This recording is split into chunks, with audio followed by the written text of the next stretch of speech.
Good morning students, welcome to teacher select academy. मैं हूं गुफरान आलम। थोड़ी सी चर्चा हो जाए कोविड-19 को लेकर, चूँकि लॉकडाउन में हम और आप दोनों काफ़ी परेशान रहे और क्लासेस रेगुलर नहीं हो पाए। लाइव होने के लिए जब मैं आज कोशिश कर रहा था, या पिछले दिन भी कई बार कोशिश की, तो एक मैसेज आया यूट्यूब की तरफ से कि चूँकि आपके 1000 सब्सक्राइबर अभी तक कंप्लीट नहीं हुए हैं, इसलिए आप लाइव नहीं हो पाएंगे। तो एक रिक्वेस्ट है, आप अपने दोस्तों के बीच या पुराने स्टूडेंट्स, नए स्टूडेंट जो भी हो, टीचर सेलेक्ट एकेडमी के विभिन्न अंग, हमारे होनहार छात्र छात्राएं, यूँ कह सकते हैं मेरे आँखों के तारे, मेरे दुलारे, मेरे प्यारे, और भी बहुत सारे शब्द हैं जो आपके लिए इस्तेमाल हो सकते हैं, क्योंकि आप सभी मेरे लिए उतना ही प्रिय हैं, प्रियजन हैं जितना मैं आपके लिए हूँ। काफ़ी दुखद रहा ये समय जो हमने और आपने मिल के 3 महीने गुजारे। कहने को तो बहुत ही आराम, बहुत सी चीज़ें रही, लेकिन जब आदमी वर्कलेस हो जाता है, उसके पास कोई काम नहीं होता, तो खुद वो बीमार की तरह हो जाता है, जैसा आपने भी महसूस किया होगा। 10-5 दिन, 20 दिन, मैक्सिमम 1 महीना बहुत होता है किसी आदमी को रेस्ट किसी काम से देने के लिए। लेकिन अगर 3-3 महीने तक उसे एक क्वार्टर टाइम कहा जा सकता है ईयर का, और उसे कोई काम ना हो और यूं ही वो अपना वक्त यूं कहें कि अपना वक्त का सही इस्तेमाल नहीं कर पा रहा है, कितनी दुख भरी बात हो सकती है। हम टीचर्स हैं और हम अपना काम नहीं कर पा रहे हैं, तो हम लोग भी थोड़े बीमार जैसे काफ़ी महसूस हुए। टेक्नोलॉजी का बहुत ज़्यादा ज्ञान न होने के कारण थोड़ी सी सहूलियत नहीं हो पा रही थी काम करने की। कई लोगों से राय लेने के बाद, कई कुछ चीज़ों को सीखने और देखने के बाद, आज थोड़ा सा मुझे ये लगा कि एक शॉर्ट वीडियो में स्क्रीन रिकॉर्डिंग करके डाल के देखूं। स्क्रीन रिकॉर्डिंग में मैं तो नहीं दिखूंगा, मेरी आवाज़ बेशक सुनाई देगी और आप तथ्यों का अध्ययन कर सकते हैं, पढ़ सकते हैं। तो आज हम लोग बात करेंगे पर्यावरण अध्ययन की। क्लास 1 to 5 के लिए सीटेट में पेपर 1 के नाम से 30 क्वेश्चन पर्यावरण अध्ययन के आते हैं, जिसमें 15 या इससे ज़्यादा प्रश्न जुड़े हो सकते हैं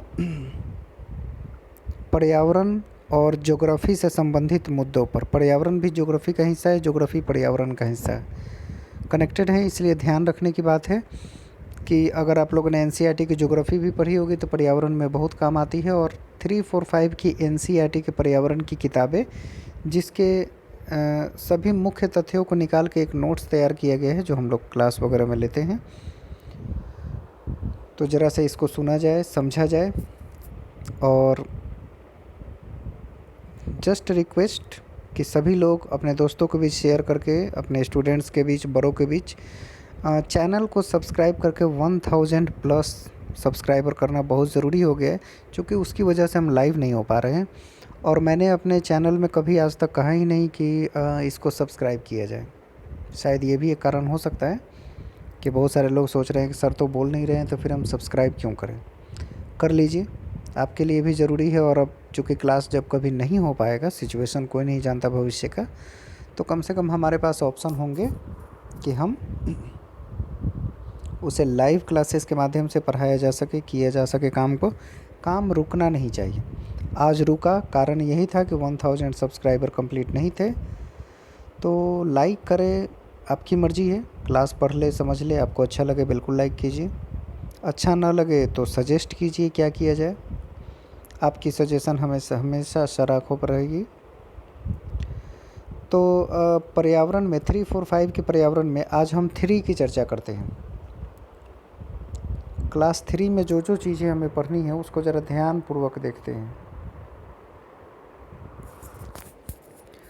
पर्यावरण अध्ययन क्लास 3, पहला ही पॉइंट वाइज इसको लिखा गया है, आप ध्यान से समझेंगे, सुनेंगे। पहला स्कूल हमारा परिवार होता है। क्वेश्चन मुझे लगता है ये सीटीईटी में कम से कम 5 बार अभी तक आ चुका है कि एक छोटे बच्चे के लिए जब वो स्कूल आता है, पहली बार पढ़ाई कर रहा होता है, तो उसके लिए कौन सा टॉपिक सबसे बढ़िया रहेगा। भाई, जो परिवार से बच्चा निकल के आ रहा है, परिवार से बेहतर उसके लिए टॉपिक और क्या हो सकता है। उसके घर परिवार की बातें हो, उसके मम्मी पापा से जुड़े हुए कुछ तथ्य, उससे बातचीत करें। बच्चे को काफ़ी इंटरेस्ट आता है उसमें और अच्छा भी लगता है उसे। ऐसा लगता है कि वो चीज़ें यहाँ हो रही है जो मेरी जानकारी में है। तो बच्चों का पहला स्कूल हमारा है परिवार ही होता है, और पहला टॉपिक अगर आप शुरू कर रहे हैं बच्चों के साथ तो वो हमारा परिवार शुरू कीजिए। बच्चे अपने परिवार और परिवार से जुड़े सदस्यों की कुछ चर्चा करेंगे, बातचीत होगी, उन्हें इंटरेस्ट आता है इस चीज़ से। सेकंड है, हम अपने परिवार से ही सीखना शुरू करते हैं, बिल्कुल, क्योंकि सबसे ज़्यादा करीब हम उनसे जुड़े होते हैं। परिवार से करीब किसी बच्चे के लिए और क्या हो सकता है, इसीलिए सब कुछ मतलब पहला टॉपिक भी हम परिवार से ही शुरू करें सीखने के लिए, और परिवार से ही हम कुछ ना कुछ सीख के ही स्कूल तक पहुंचते हैं। हांगकांग में लोग सांप खाना पसंद करते हैं, और सांप को लिंग हू फैन के नाम से जाना जाता है। 2 बार सीटीटी में क्वेश्चन आ चुका है। लिंग हू फैन क्या है, तो एक प्रकार का सांप है। लिंग हू फैन का सेवन कहाँ किया जाता है, हांगकांग में किया जाता है। ऐसे क्वेश्चन के आंसर आप बिल्कुल तथ्यों को देखेंगे, बहुत जल्दी आपको याद हो जाएगा, बहुत प्रॉब्लमेटिक नहीं है। कश्मीर के लोग सरसों के तेल में मछली या खाना बनाते हैं, कारण क्योंकि कश्मीर में काफ़ी ठंडी मौसम होती है, और आपको पता है कि सरसों तेल बॉडी को गर्म रखती है। बच्चे वगैरह की मालिश में भी, घर में भी, सर में भी तेल लगाते हैं सरसों का पेरा हुआ तेल, तो बहुत ही अच्छा होता है, और बॉडी को गर्म रखने के लिए सरसों की तेल बहुत अच्छी मानी जाती है। इसीलिए जहाँ ठंडे प्रदेश होते हैं वहाँ सरसों तेल का इस्तेमाल भी लगभग सभी खानों में किया जाता है, ताकि बॉडी को गर्म रख सके। गोवा तथा समुद्री तटीय प्रदेश में नारियल के तेल में समुद्री मछली को बनाया जाता है। क्योंकि जिस चीज़ की बहुलता जहाँ है वहाँ के लोग उसका इस्तेमाल करना बहुत अच्छे से जानते हैं। तो तटीय क्षेत्रों में गोवा हो, केरल हो, इन जगहों पे समुद्री मछली को लोग नारियल तेल में ही बनाते हैं।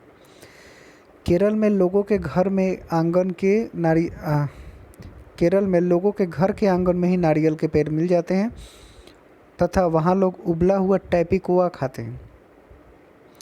टैपिकुआ ज़मीन के नीचे उगने वाला एक प्रकार का फल है, जिसे जो केरल में पाया जाता है सबसे ज़्यादा। ये टैपिकुआ 3-4 बार क्वेश्चन आ चुका है, आपको बेशक अंदाज़ा होगा, प्रीवियस क्वेश्चन को देखिएगा आपको मिलेगा। तो वहाँ लोग उबला हुआ टैपिकुआ खाते हैं, और टैपिकुआ ज़मीन के नीचे उगता है। ऐसे भी क्वेश्चन आ चुके हैं, ऐसा नहीं कि फल कोई पेड़ वगैरह है जिस पर लटक के फलता है, ऐसी कोई बात नहीं है। टैपिकुआ ज़मीन के नीचे उगता है, केरल में पाया जाता है, और लोग वहाँ उसे उबाल कर खाते हैं टैपिकुआ को। मैना झटके से अपनी गर्दन पीछे करती है। ये तो पिछली बार ही पूछा गया था इस क्वेश्चन को, कि कौन सी चिड़िया अपनी गर्दन को झटक के पीछे करती है, झटके से। तो मैना। उल्लू अपनी गर्दन पीछे तक घुमा सकता है, नो डाउट, सबको पता होगा उल्लू अपना गर्दन पीछे तक घुमाते हैं। तोता आदमी की बोली की नकल कर लेता है, आपके घर में होगा, बिल्कुल बोलता होगा। टर टर करते हैं ना, तोते की तरह लोग कहते हैं, बोलते ही रहता है ये। नेक्स्ट है, पक्षियों के पंख अलग अलग रंगों और डिजाइन के होते हैं, उनके उड़ने में मदद करते हैं। पक्षियों के पंख जो होते हैं अलग अलग रंग और डिजाइन के होते हैं, जो उनको उड़ने में मदद करते हैं। और ये भी है कि पक्षी के पंख ही उसके शरीर को गर्म रखती है। देखते हैं मुर्गी वगैरह अपने अंडे को सेती है तो अपने पंखों से ही ढक के रखती है अंडों को, चिड़िया भी, ताकि वो गर्म रहे और उसे सीख सके।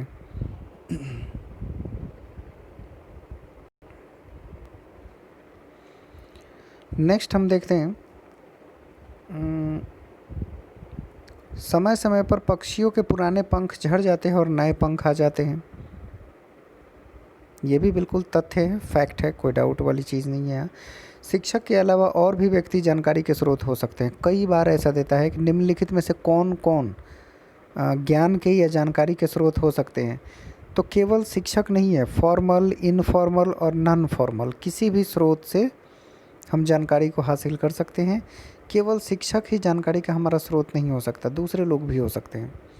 दिल्ली में मेट्रो ट्रेन और ये कोलकाता में मेट्रो ट्रेन ज़मीन के नीचे सुरंगों में चलती है।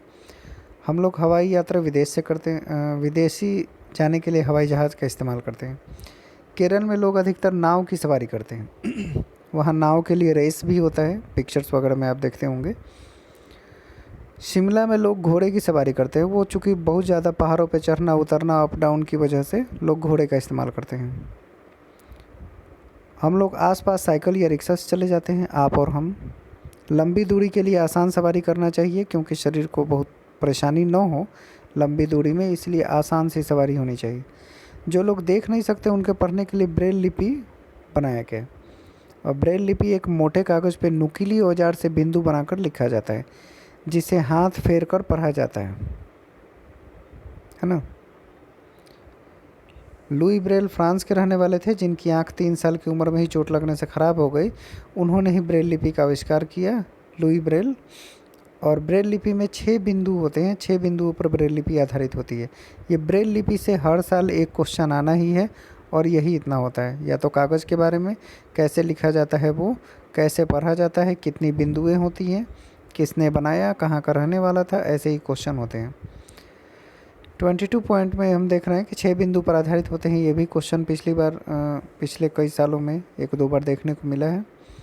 असम और पूर्वोत्तर राज्यों में घर बांस के बने होते हैं, ध्यान रखने की बात है। ज़मीन से लगभग 10 से 12 फुट ऊंचे होते हैं, और लकड़ी के भी घर बनते हैं वहाँ। ये जो फुट की ऊंचाई वगैरह है, ये भी क्वेश्चन में आ जाते हैं।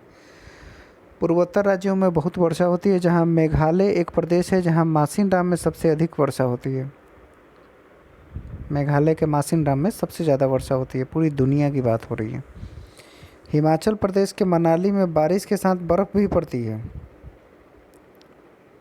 बारिश के साथ बर्फ़ भी पड़ती है। और हिमाचल प्रदेश में, जम्मू और कश्मीर में, इन राज्यों में इसे स्नोफॉल के नाम से जाना जाता है। आप सबको ये पहले से पता है। पहाड़ी प्रदेश में जहाँ ठंड पड़ती है, वहाँ मकान पत्थर या लकड़ी से बने होते हैं। हाँ, लकड़ी होने की वजह से पैर रख के चलना या ठंड का बहुत ज़्यादा आदान प्रदान नहीं होता है। लकड़ी ठंड को रोकती है अंदर आने से। दिल्ली भारत की राजधानी है, इसमें कुछ नया नहीं है। बर्फ़ के घर को इग्लू कहते हैं, और एस्किमो जनजाति है जो इग्लू में रहा करती है ठंडे प्रदेशों में। राजस्थान में बारिश बहुत कम होती है और गर्मी बहुत ज़्यादा होती है। राजस्थान में लोग मिट्टी के घरों में रहते हैं, जिनकी दीवारें बहुत मोटी होती है और छतें कंटीली झाड़ियों की बनी होती है। राजस्थान से ये रिलेटेड क्वेश्चन ऑलरेडी आ चुका है कि राजस्थान में घर के बारे में कौन कौन से तथ्य सही है। तो घर मिट्टी के बने होते हैं, मोटी दीवार होती है, ऐसे कई सारे ऑप्शन में हैं जिनमें मल्टीपल ऑप्शन को चूज़ करना होता है। हाउस बोट एक तरह की बोट है जो स्थिर रहती है झील वगैरह में, और होटल जैसी होती है। लोग चाहे तो वहाँ स्टे भी करते हैं बुक करके अपना, तो उसे हाउस बोट के नाम से जाना जाता है। और शिकारा झील में चलने वाले नाव को शिकारा कहते हैं। तो जम्मू और कश्मीर में डल झील में हाउस बोट और शिकारा दोनों चलती है।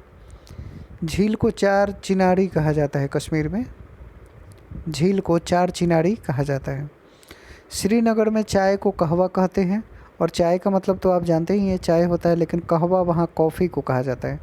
और चाय जब भी देंगे ना, ऐसा लगेगा कि एक लंबी सी ग्लास हो, और उस ग्लास में पूरी भर के चाय पिलाते हैं वहाँ कश्मीर में। किसी के यहाँ जाओ, चाय होता है तो हमारे यहाँ चाय कप में पीते हैं, और वहाँ लोग बड़े बड़े ग्लास में पीते हैं चाय। उसी से रोटी वगैरह कुछ वहाँ की जो खाद्य पदार्थ होती है, सामग्री होती है, बनी होती है, उसको लोग खाते हैं। बहुत पसंद करते हैं लोग कहवा। बहुत गंदी महकती है कहवा, अजीब किस्म की। तो आज आपने देखा और जाना कक्षा 3 में पर्यावरण से जो मुख्य तथ्य जुड़े हुए थे, इसमें कई क्वेश्चन आ चुके हैं। आप इसे ध्यान से एक बार और देख के पढ़ लीजिएगा, समझ लीजिएगा। ये बस एक ट्रायल वीडियो की तरह मैं देख रहा हूँ, इसे डाल रहा हूँ, बनाने की कोशिश कर रहा हूँ।